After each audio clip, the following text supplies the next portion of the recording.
Hello students, इस video में हम किसी भी नाउन का पॉजिटिव केस बनाना सीखेंगे। तो सबसे पहले तो बात आती है कि हम किसी भी नाउन का पॉजिटिव केस क्यों बनाते हैं, क्यों हम किसी भी नाउन को पॉजिटिव केस में लिखते हैं। तो ऐसा हम इसलिए करते हैं ताकि हम उस नाउन का पोजीशन एक्सप्रेस कर सकें। जैसे मैंने लिखा सोहन्स बुक,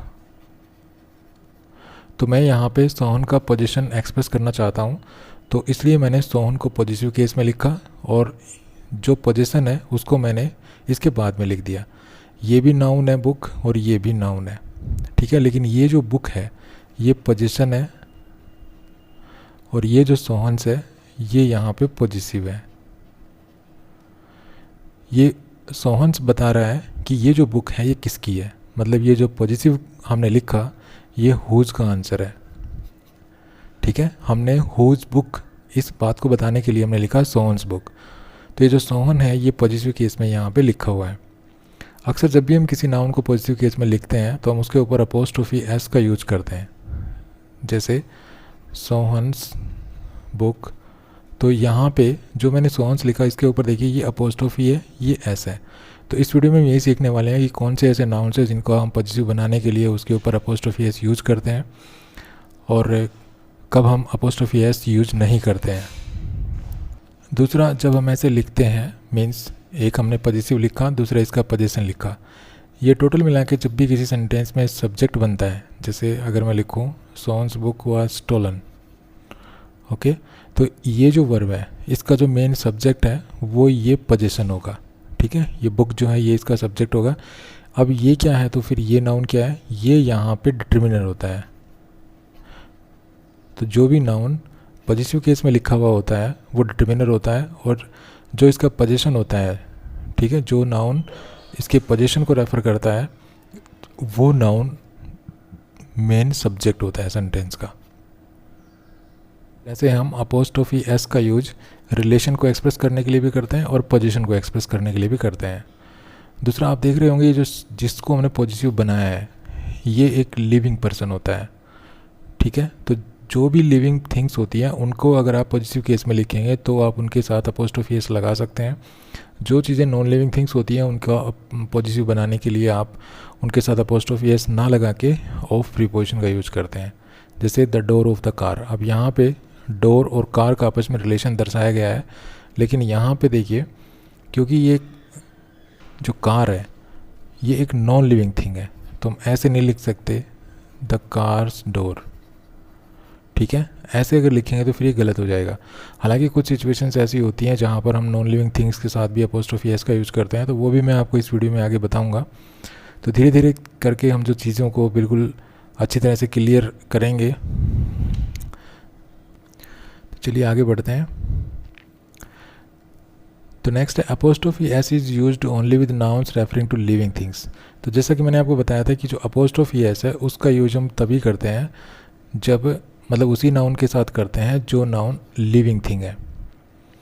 मतलब जिस नाउन के साथ आप अपोस्ट्रोफी एस यूज कर रहे हैं वो नाउन एक लिविंग थिंग होनी चाहिए। नॉन लिविंग थिंग्स के साथ हम ऐसा नहीं करते हैं। फॉर एग्जांपल जैसे देखिए राम्स बुक, अब जिसके साथ अपोस्ट्रोफी एस लगाया है वो एक पर्सन है। यहाँ पे देखिए टीचर्स स्टिक, यहाँ पे जो अपोस्ट्रोफी एस लगाया है जिस नाउन के साथ वहाँ पे देखिए टीचर है और टीचर कोई पर्सन ही हो सकता है। उसके बाद देखिए सुनील्स बैग, तो सुनील के साथ हमने अपोस्ट्रोफी एस लगाया है तो सुनील भी कोई पर्सन का नाम ही होगा, तो कोई ये पर्सन ही होगा, कोई लिविंग थिंग ही होगी। राधा शूट, अब राधा के साथ हमने अपोस्ट्रोफी एस लगाया है, इट मीन्स राधा एक लिविंग थिंग है, एक लिविंग पर्सन है। उसके बाद एलिफेंट्स ट्रंक, तो जो एलिफेंट है ये भी एक लिविंग थिंग है तो इसके साथ अपोस्ट्रोफी एस लगाया है।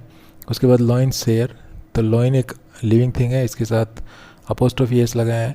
हॉर्स टेल, अब यहाँ पे जो हॉर्स है ये भी एक लिविंग थिंग है तो अपोस्ट्रोफी एस लगाया है। इसी प्रकार से टाइगर्स डेन है। लेकिन अगर आप इस तरह लिखेंगे, देखिए द टेबल्स लैग, अब जो टेबल है ये एक नॉन लिविंग थिंग है तो नॉन लिविंग थिंग्स अगर कोई नाउन है तो उसके साथ आप अपोस्ट्रोफी एस नहीं लगा सकते। ऐसे में इसका रिलेशन दर्शाने के लिए, इसको पॉजिटिव बनाने के लिए आप ऑफ प्रीपोजिशन का यूज़ कर सकते हैं। तो आप इसको द टेबल्स लैग ना लिख के the lag of the table लिखेंगे, ठीक है, तो ये गलत हो जाएगा। आप इसको ऐसा लिखना पड़ेगा। इस तरह से देखिए द कार्स डोर। अब यहाँ पे जो कार है ये एक नॉन लिविंग थिंग है, तो इसको अब अगर आप अपोस्ट्रोफी लगाएंगे तो ये गलत हो जाएगा। ठीक है, इसको आपको ऐसे लिखना पड़ेगा the door of the car, mean जो ऑफ प्रीपोजिशन है इसका यूज़ करना पड़ेगा। तो हमेशा याद रखिए कि जब भी कोई लिविंग थिंग्स होती हैं उनके साथ ही आप अपोस्ट्रोफी एस लगा सकते हैं, नॉन लिविंग थिंग्स के साथ आपको अपोस्ट्रोफी एस नहीं लगाना है। नेक्स्ट है we use apostrophe S with lifeless nouns denoting time, distance, weight और कॉस्ट। मतलब अगर कोई लाइफलेस थिंग्स हैं उनके साथ अगर आप अपोस्ट्रोफी एस लगा रहे हैं तो आप ऐसा तभी कर सकते हैं अगर वो लाइफलेस नाउन्स मीन जो नॉन लिविंग थिंग है वो अगर टाइम, डिस्टेंस, वेट या कॉस्ट को डिनोट करे। ठीक है, जैसे 1 day's leave, a week's holiday, month's end, a stone's throw, a pound's cost, a foot's length. तो ये जो नाउन्स यहाँ पर जो नॉन लिविंग थिंग्स हैं ये टाइम को, डिस्टेंस को, वेट को या कॉस्ट को डिनोट कर रही हैं, इसलिए यहाँ पर हम इनके साथ जो है अपोस्ट्रोफी एस लगा सकते हैं। ओके, तो अक्सर हम नॉन लिविंग थिंग्स के साथ जो है अपोस्ट्रोफी एस नहीं लगाते हैं, लेकिन अगर वो नॉन लिविंग थिंग किसी टाइम, डिस्टेंस, वेट या कॉस्ट को डिनोट करे तो वहाँ पर हम नॉन लिविंग थिंग्स के साथ भी अपोस्ट्रोफी एस लगा सकते हैं। दूसरा है पर्सोनिफाइड ऑब्जेक्ट्स। अब यहाँ पे देखिए कंट्रीज ऑनर, तो ये जो कंट्री है ये यहाँ पे नॉन लिविंग है। ठीक है, ये कोई ह्यूमन बीइंग तो है नहीं, लेकिन यहाँ पे हमने लिखा है कंट्रीज ऑनर, मीन्स हम कंट्री को इस तरह से डिपिक्ट कर रहे हैं मानो कि ह्यूमन बीइंग हो। देखिए कैसे डिपिक्ट कर रहे हैं, ये जो ऑनर है ये किसका एट्रीब्यूट है, ये एक पर्सन, एक इंसान का एट्रीब्यूट है। ठीक है, एक लिविंग जो ह्यूमन बीइंग होता है उसका एट्रीब्यूट होता है, और हम ये कह रहे हैं कि कंट्री का ऑनर, इसका मतलब हम ये ह्यूमन एट्रीब्यूट है इसको इस नॉन लिविंग थिंग्स में पुट कर रहे हैं। ठीक है, तो कुल मिला के हम इसको कंट्री को ऐसे डिपिक्ट कर रहे हैं मानो कि ह्यूमन बीइंग हो। तो ऐसा करते हुए हम जो ये नॉन लिविंग थिंग्स होती हैं उनके साथ अपोस्ट्रोफी एस लगा सकते हैं। इसी प्रकार से देखिए नेचर्स लॉ, हम नेचर को ऐसे डिपिक्ट कर रहे हैं मानो कि ह्यूमन बीइंग हो, क्योंकि जो लॉ होते हैं ये इंसान के द्वारा बनाए गए होते हैं और जो लॉज होते हैं ये एक ह्यूमन एट्रीब्यूट होता है। तो यहाँ पर भी जो है नेचर के साथ आप अपोस्ट्रोफी एस लगा सकते हैं। यहाँ पे सीज एंगर, अब एंगर किसका एट्रीब्यूट है, ये एक इंसान का एट्रीब्यूट है। तो यहाँ पे जो सी है ये नॉन लिविंग थिंग है, तो इसको भी हम जो है इस तरह डिपिक्ट कर रहे हैं जैसे कि ये इंसान हो। ठीक है, सागर का गुस्सा, इसका मतलब गुस्सा किसका होता है, किसी इंसान का होता है, और हम ये कह रहे हैं सागर का गुस्सा। तो यहाँ पे ये जो सी है इसको हमने एक लिविंग थिंग की तरह डिपिक्ट किया है, इसलिए यहाँ पर भी हम अपोस्ट्रोफी एस लगा सकते हैं।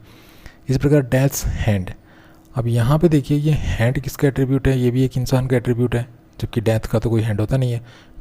ठीक है, ये एक एब्स्ट्रैक्ट नाउन होता है। तो ये जो डेथ्स हैंड, ऐसा कह के हम जो डेथ है इसको ऐसे डिपिक्ट कर रहे हैं मानो कि एक इंसान हो, तो यहाँ पर भी आप अपोस्ट्रोफी एस लगा सकते हैं। तो जब भी कोई नॉन लिविंग थिंग्स होती है उनको हम ऐसे ट्रीट करें मानो कि ह्यूमन बीइंग हो, तो वहाँ पर आप उनके साथ अगर पॉजिटिव बनाने की ज़रूरत है उनको, तो आप उनके साथ अपोस्ट्रोफी एस लगा सकते हैं। उसके बाद कुछ इडियम्स और कुछ प्रोवर्ब्स होती हैं जिनमें अपोस्ट्रोफी एस लगा होता है, तो वहाँ पर उनके साथ कोई छेड़खानी करने की ज़रूरत नहीं होती है। अगर किसी इडियम में या किसी प्रोवर्ब में अपोस्ट्रोफी एस लगा हुआ है तो आप उसको चेंज नहीं कर सकते हैं। जैसे at wit's end, at stone's throw, यहाँ पर आप देख रहे हैं कि जो विट है, जो स्टोन है, ये नॉन लिविंग थिंग्स हैं, लेकिन क्योंकि ये एक इडियम में या प्रोवर्ब में यूज़ किए गए हैं और ये फिक्स होते हैं। ठीक है, तो इनके साथ आपको कोई छिड़खानी करने की ज़रूरत नहीं है, आपको इनको ऐसे लिखना होता है जिस तरह से ये लिखे जाते हैं।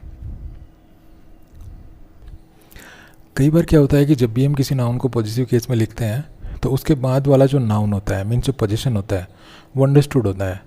तो ऐसे में क्या होता है कि हम वो जो पोजीशन होता है उसको लिखते नहीं है, उसको लिखने की ज़रूरत नहीं होती है। जैसे she has gone to the barber's, अब जाहिर सी बात है कि बार्बर के बाद क्या होना चाहिए, बार्बर की क्या होती है, बार्बर के बाद वाला जो नाउन है वो अंडरस्टूड है कि क्या होती है, बार्बर की शॉप। तो she has gone to the barber's, shop लिखने की बजाय हम सिर्फ बार्बर्स लिख के छोड़ देते हैं। ठीक है, क्योंकि बार्बर के बाद वाला जो नाउन है जो कि शॉप है वो यहाँ पे अंडरस्टूड है। नेक्स्ट है last night we took over dinner at my uncle's. अब पिछली रात जो है हमने डिनर किया, कहाँ पे किया, एट माई अंकल्स। अब अंकल के कहाँ पे किया होगा, अंकल के घर पे। तो यहाँ पे अंकल के बाद जो है हाउस जो नाउन है, जो अंकल का पोजीशन है वो अंडरस्टूड है, तो यहाँ पे हम इस हाउस को छोड़ देते हैं। ठीक है, अंकल्स तक ही लिख सकते हैं क्योंकि अंकल के बाद वाला नाउन जो है अंडरस्टूड है। इसी प्रकार can you tell me the way to Saint Paul's. अब सेंट पॉल क्या है, सेंट पॉल एक चर्च है। ठीक है, सेंट पॉल की चर्च है, तो यहाँ पे सेंट पॉल के बाद वाला जो नाउन है वो अंडरस्टूड है, जो कि चर्च है, तो इसको हम ड्रॉप कर देते हैं। उसके बाद he was educated at Saint Joseph. अब जाहिर सी बात है, जब एजुकेशन ली होगी तो कोई ना कोई स्कूल या कॉलेज होगा, तो सेंट जोसेफ क्या है, इसके बाद क्या होना चाहिए, स्कूल या कॉलेज। तो इसके बाद स्कूल या कॉलेज जो भी है उसको हम छोड़ देते हैं। तो इस प्रकार अगर किसी नाउन को हम पॉजिटिव केस में लिख रहे हैं और उसके बाद वाला जो नाउन है, मीन्स जो पोजीशन है, अगर वो अंडरस्टूड है तो हम उसको ड्रॉप कर देते हैं। और ये जो ड्रॉप करने वाले जो नाउन्स मिलेंगे आपको वो लगभग यही मिलेंगे, ठीक है, church, house, school, college, shop, hospital, theatre वगैरह वगैरह, ठीक है। तो आप इनको ड्रॉप कर सकते हैं। दूसरा, आपको डबल अपोस्ट्रोफी कभी यूज नहीं करना है। जैसे अगर आप लिखना चाहते हैं सोहन के पिताजी का घर, तो आप ऐसे नहीं लिख सकते हैं सोहन्स फादर्स हाउस, ऐसा नहीं लिखना है, ठीक है। तो कैसे लिखना है, आप ऐसे ना लिख के सोहन्स फादर्स हाउस, आपको क्या करना है, हाउस को पहले लिखना है, ठीक है। इससे पहले आर्टिकल लगानी है, ध्यान रखना। उसके बाद आपको ऑफ प्रीपोजिशन यूज़ करनी है, और ऑफ के बाद ये जो बाद वाला जो है, ये बाद वाला जो नाउन है, इसका अपोस्ट्रोफी आपको हटा देना है, अपोस्ट्रोफी एस दोनों, और ये जो बच गया इसको आपको इसके बाद लिख देना है। तो ये हो जाएगा the house of Sohan's father. तो इस तरह हमेशा ध्यान रखना कि कभी भी डबल अपोस्ट्रोफी आपको कभी यूज नहीं करना है, कभी भी हम इस तरह से डबल अपोस्ट्रोफी का यूज नहीं करते हैं। अगर ऐसे लिखने की नौबत आ भी जाए तो आपको इस तरह से आप लिख सकते हैं।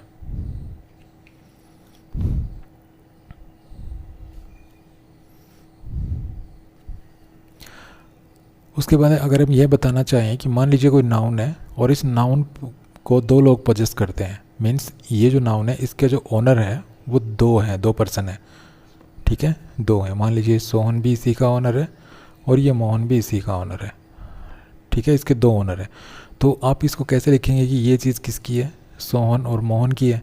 तो आप जो है जब ऐसा लिखेंगे, जब एक ही वस्तु पर दो लोगों का अधिकार हो और आप पॉजिटिव बनाएं, अब दोनों को पॉजिटिव बनाना पड़ेगा, ठीक है। तो दोनों को जब पॉजिटिव बनाएंगे तो आप जो अपोस्ट्रोफी एस है वो सिर्फ बाद वाले नाउन के साथ रखेंगे, ठीक है। जैसे देखिए सोहन एंड मोहन्स कार, ठीक है, ये तो हो गई कार, ये तो हो गया ये पोजीशन, और ये किसकी है, सोहन और मोहन की।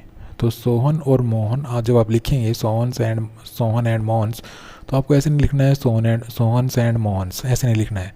आपको सिर्फ जो बाद वाला जो ये जो नाउन है बाद वाला, इसको पॉजिटिव बनाना है, ठीक है, मोहन को पॉजिटिव बनाना है, सोहन को नहीं बनाना है।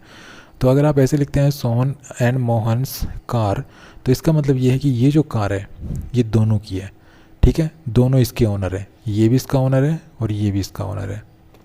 उसके अलावा अगर आप दोनों के साथ अपोस्ट्रोफी लगा देते हैं, ठीक है, दोनों के साथ अपोस्ट्रोफी एस लगा देते हैं, तो ये यहाँ पे प्लूरल हो जाएगा, और इसका मतलब ये हो गया कि सोहन की अलग कार है और मोहन की अलग कार है, दोनों की अलग अलग कार्स हैं, ठीक है। Each has a car of is on, means दो कार है, ठीक है, सोहन की अलग कार है और मोहन की अलग कार है। और जब आप ऐसा लिखेंगे तो क्योंकि यहाँ पे दो कार्स हो गई, तो यहाँ पे आपको प्लूरल लिखना पड़ेगा और दोनों के साथ आपको अपोस्ट्रोफी एस लगाना पड़ेगा। नेक्स्ट है, अगर कोई मान लीजिए कोई पर्सन है और उसके पर्सन के नाम के साथ एस लगा हुआ है, एस, तो आप इसको पॉजिटिव बनाने के लिए आप इसके साथ अपोस्ट्रोफी लगा सकते हैं अकेला, या फिर आप इसके साथ अपोस्ट्रोफी एस भी लगा सकते हैं, ठीक है, बोथ आर पॉसिबल। जैसे I am found of kids poems, तो आप चाहिए तो किड्स को जब ऐसे लिखते हैं तो अपोस्ट्रोफी लगा सकते हैं, सिंगल अपोस्ट्रोफी लगा के छोड़ दिया, या आप इसके साथ अपोस्ट्रोफी और एस भी लगा सकते हैं, मतलब दोनों यूज़ कर सकते हैं। इसी प्रकार देखिए डू यू लाइक यिट्स पर पोइम्स, तो यहाँ पे जो यिट्स है, तो यहाँ पे यिट के साथ जो है एस लगा हुआ है ऑलरेडी। देखिए हम किड्स को किड्स ही लिखते हैं और यिट्स को ये WB यिट्स है, ठीक है, ये एक इंग्लिश का पोएट है WB यिट्स, ठीक है। तो जब किसी पर्सन के नाम के साथ जो है एस ऑलरेडी लगा हुआ हो पहले ही, तो आपको क्या करना है, आप दो तरह से पॉजिटिव बना सकते हैं, या तो आप उसके साथ अपोस्ट्रोफी लगा दीजिए बस और छोड़ दीजिए, या फिर उसके साथ एस भी आप लगा सकते हैं। तो दोनों मतलब केसेस यहाँ पे पॉसिबल है। तो यहाँ पे आप ऐसे भी लिख सकते हैं, ऐसे भी लिख सकते हैं, ऐसे भी लिख सकते हैं, इसको ऐसे भी लिख सकते हैं। नेक्स्ट है, अगर प्लूरल नाउन मान लीजिए आप किसी नाउन का प्लूरल बना रखा है और उसके साथ आप अपोस्ट्रोफी एस लगाना चाहते हैं, उसका पॉजिटिव बनाना चाहते हैं, तो आपको क्या करना है, देखिए कुछ नाउन्स ऐसे होते हैं जिनके साथ आप SEIS लगाते हैं। तो जो भी नाउन जिनके साथ SEIS लगाते हैं उनको अगर आप पॉजिटिव बना रहे हैं तो उनके साथ आपको केवल अपोस्ट्रोफी ही लगाना है, एस नहीं लगाना है। ठीक है, जैसे आप देखिए हॉर्स टेल, तो आप ये लिखते हैं हॉर्सेस टेल। अब यहाँ पे देखिए इसको प्लूरल बनाया गया है हॉर्स को, ठीक है, और एस लगा दिया गया है, तो लास्ट में एस है। इसको ये एस कहाँ से आया, ये एस आया इसको प्लूरल बनाने के बाद। ठीक है, तो जब भी कोई नाउन प्लूरल बनाया जाता है और उसके साथ एस लगा दिया जाता है और तब उसके बाद उसका अगर आप पॉजिटिव बनाएंगे तो आप उसके साथ केवल अपोस्ट्रोफी लगाएंगे। ठीक है, अपोस्ट्रोफी, यहाँ पे आप एस नहीं लगाएंगे, फिर गलत हो जाएगा। तो हॉर्सेस टेल, यहाँ पे देखिए बॉयज़ है तो बॉय को प्लूरल बनाया गया है, फिर अपोस्ट्रोफी मतलब इसको प्लूरल बनाने के बाद इसका पॉजिटिव बनाने की कोशिश की गई है। तो जब आप प्लूरल बनाने के बाद पॉजिटिव बनाएंगे तो ध्यान रहे प्लूरल जब बनेगा वो नाउन तो उसके साथ SEIS होना चाहिए, ये बात ध्यान रखना।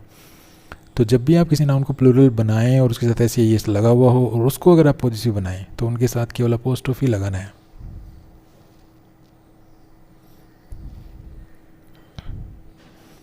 तो इसी प्रकार से जैसे देखिए गर्ल स्कूल है, तो गर्ल को जब गर्ल ये सिंगुलर होता है, इसको हमने प्लूरल बनाया और अब हम इसको पॉजिटिव बना रहे हैं तो इसके साथ हमें केवल अपोस्ट्रोफी लगाना है, एस नहीं लगाना है। अगर आप एस लगाएंगे तो फिर गलत हो जाएगा। ठीक है, तो इसी प्रकार से horse tail, boys college, girls school. तो आप देख रहे हैं यहाँ सभी के ऊपर सिर्फ और सिर्फ अपोस्ट्रोफी यूज़ किया गया है, अपोस्ट्रोफी के बाद एस यूज़ नहीं किया गया है। तो जब भी कोई नाउन आप प्लूरल बनाते हैं और प्लूरल बनाने के बाद अगर उसमें आप मतलब प्लूरल बनाने के लिए अगर उसमें SEIS ऐड किया गया है और उसको जब आप पॉजिटिव बना रहे हैं तो उसके साथ आपको केवल पॉजिटिव बनाने के लिए अपोस्ट्रोफी लगाना है, एस नहीं लगाना है साथ में। अब कुछ नाउन्स ऐसे होते हैं जो अनकाउंटेबल होते हैं, ठीक है, लेकिन उनको जब आप प्रोनाउंस करते हैं तो उनके लास्ट में से साउंड क्रिएट होती है। ठीक है, से, जैसे पीस। तो ऐसे में क्या करना है, ऐसे में भी आपको उन नाउन्स को जब आप पॉजिटिव बनाएंगे तो उनके ऊपर अपोस्ट्रोफी लगाएंगे, सिर्फ एस नहीं लगाएंगे। इसी प्रकार कॉन्साइंस, तो यहाँ पे देखिए से साउंड क्रिएट हो रही है तो देखिए अपोस्ट्रोफी लगाएं। गुडनेस, तो केवल अपोस्ट्रोफी लगाएं। ठीक है, तो इन चीज़ों का आपको ध्यान रखना है। उसके बाद देखिए कुछ ये वर्ड्स होते हैं, his, hers, yours, ours, its, theirs, इनके साथ भी आपको अपोस्ट्रोफी एस नहीं लगाना है। ठीक है, जैसे yours faithfully, ours garden, his pen, hers purse. तो ये जो एक्सप्रेशन है ये अक्सर स्टूडेंट्स गलती कर देते हैं। जैसे ये जो एक्सप्रेशन है ये लेटर लिखते समय यूज़ की जाती है, तो ये भी स्टूडेंट्स जो है योर्स फेथफुली लिखने की बजाय क्या कर देते हैं, ये लगा देते हैं अपोस्ट्रोफी लगा देते हैं और इसके बाद ये एस लगा देते हैं। ठीक है, और इसको ऐसे लिख देते हैं योर्स फेथफुली, जो कि रॉन्ग है। ठीक है, आपको ऐसे लिखना है योर्स फेथफुली। तो इन वर्ड्स को भी थोड़ा ध्यान लेके चलना है। कुछ कंपाउंड नाउन्स होते हैं जिनको हमें पॉजिटिव केस में लिखना होता है, तो उनके साथ जब आप अपोस्ट्रोफी एस लगाएंगे तो आपको क्या करना है कि जो कंपाउंड नाउन का जो लास्ट वर्ड होता है उसके साथ आपको अपोस्ट्रोफी एस लगाना है। जैसे कमांडर इन चीफ, ये एक कंपाउंड नाउन है कमांडर इन चीफ, तो इसको साथ जब आप अपोस्ट्रोफी एस लगाएंगे मीन्स जब इसका आप पॉजिटिव बनाएंगे तो जो लास्ट वर्ड है इसके साथ अपोस्ट्रोफी एस लगाना है। लास्ट वर्ड है चीफ, ठीक है, तो इसके साथ आपको अपोस्ट्रोफी एस लगाना है और किसी के साथ नहीं लगाना है। अगर आप यहाँ लगा देंगे कमांडर्स इन चीफ तो फिर गलत हो जाएगा। इसी प्रकार से देखिए son in law, son in law एक कंपाउंड नाउन है, इसको जब आप पॉजिटिव बनाएंगे तो इसके लास्ट वर्ड के साथ अपोस्ट्रोफी एस लगाएंगे। ठीक है, अगर आप इसको ऐसे लिखेंगे सन्स इन लॉ तो फिर ये गलत हो जाएगा। ठीक है, ऐसे नहीं लिखना है। उसके बाद गवर्नर जनरल्स इंस्ट्रक्शंस, अब यहाँ पे देखिए ये भी एक कंपाउंड नाउन है गवर्नर जनरल, तो इसका भी जो लास्ट वर्ड है, लास्ट वर्ड क्या है, जनरल, तो इसके साथ आप अपोस्ट्रोफी एस लगाएंगे। अगर आप इसको ऐसे लिखेंगे गवर्नर्स जनरल तो फिर ये गलत हो जाएगा। तो हमेशा ध्यान रखिए कि जब भी कोई कंपाउंड नाउन होता है और उसका जब आप अपोस्ट्रोफी उसके साथ अगर आप अपोस्ट्रोफी एस लगा रहे हैं मीन्स उसका अगर आप पॉजिटिव बना रहे हैं तो जो लास्ट वर्ड है उसके ही साथ आपको अपोस्ट्रोफी एस लगाना है। उसके बाद है ये कुछ वर्ड्स है जैसे anybody, nobody, everybody, somebody, anyone, someone, no one, everyone और वन, तो इनके साथ भी आप अपोस्ट्रोफी एस लगा के इनका पॉजिटिव अगर कभी बनाना पड़े तो बना सकते हैं। मीन्स इनके साथ अपोस्ट्रोफी एस लगा के इनका पॉजिटिव बनाना पॉसिबल है। ठीक है, जैसे देखिए everybody is concern is no one's concern, तो यहाँ पे देखिए एवरीबडी इज़ कंसर्न, तो यहाँ पे इसको पॉजिटिव बनाने की ज़रूरत पड़ी तो हम इनके साथ अपोस्ट्रोफी एस लगा दिया। यहाँ पे देखिए इसके साथ अपोस्ट्रोफी एस लगा दिया, यहाँ पे इसके साथ, यहाँ पे इसके साथ। तो ये जो वर्ड्स हैं इनके साथ आप अपोस्ट्रोफी एस लगा सकते हैं, अपोस्ट्रोफी एस लगाकर इनका आप पॉजिटिव बना सकते हैं। तो ये था वीडियो जिसमें हमने सीखा कि हम किसी भी नाउन का पॉजिटिव केस कब बनाते हैं, कैसे बनाते हैं। हालांकि पॉजिटिव केस के ऊपर एक और 2 वीडियो मैं और लेकर आऊँगा जो काफ़ी इंपॉर्टेंट होंगे, तो उनको भी देखना ना भूलिएगा।